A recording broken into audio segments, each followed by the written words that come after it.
ఈనాటి ప్రత్యేకత గురించి నా స్నేహితురాలు షన్విత వివరిస్తుంది. అందరికీ శుభోదయం. నా పేరు కేశవనిక శ్రీ సాయి. నేను 5వ తరగతి ఏ విభాగం నందు చదువుచున్నాను. ఈరోజు ప్రత్యేకత ఏమిటో మీకు తెలుసా? అంతర్జాతీయ మాతృభాష దినోత్సవం. తల్లి ఒడి బిడ్డకు తొలిబడి. మాతృభాష అంటే అమ్మ నేర్పిన భాష. మన మనస్సులోని భావాలకు స్పష్టంగా చెప్పే భాష.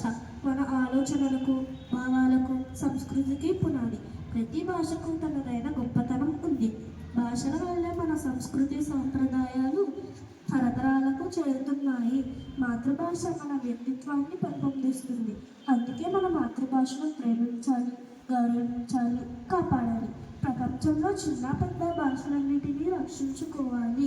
ప్రపంచ భాష వైవిధ్యాన్ని కాపాడుకోవాలి. ప్రతి సంవత్సరం అంతర్జాతీయ మాతృభాష దినోత్సవం ఫిబ్రవరి 21వ తేదీన ప్రపంచవ్యాప్తంగా నిర్వహించాలని 1999 నవంబర్ 17న యునెస్కో ప్రకటించింది.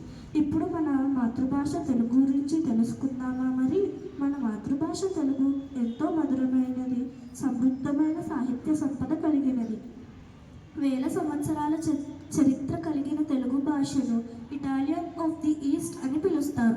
మన రాష్ట్రగీతం మా తెలుగు తల్లికి మల్లెపూదండ మన తెలుగు తల్లి గొప్పతనాన్ని తెలియజేస్తుంది. నన్నయ్య, తిక్కన, గుడిజాడ అప్పారావు, గిడుగు రామమూర్తి, పంతులు వంటి మహానీయులు తెలుగును అభివృద్ధి చేశారు.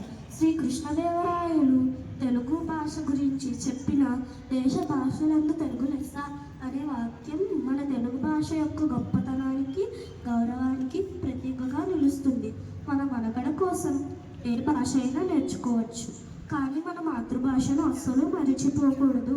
తెలుగులో మాట్లాడడం, చదవడం, రాయడం మనం నేర్చుకోవాలి. భాషను కాపాడి అభివృద్ధి చేయాలి. మన తెలుగు భాష మనకు ఎంతో అమూల్యమైన సంపద.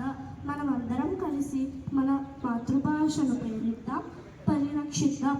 తెలుగు తల్లికి వందనం, తెలుగు భాషకు అభినందనం. అందరికీ మరొకసారి అంతర్జాతీయ మాతృభాష దినోత్సవ శుభాకాంక్షలు. ధన్యవాదములు.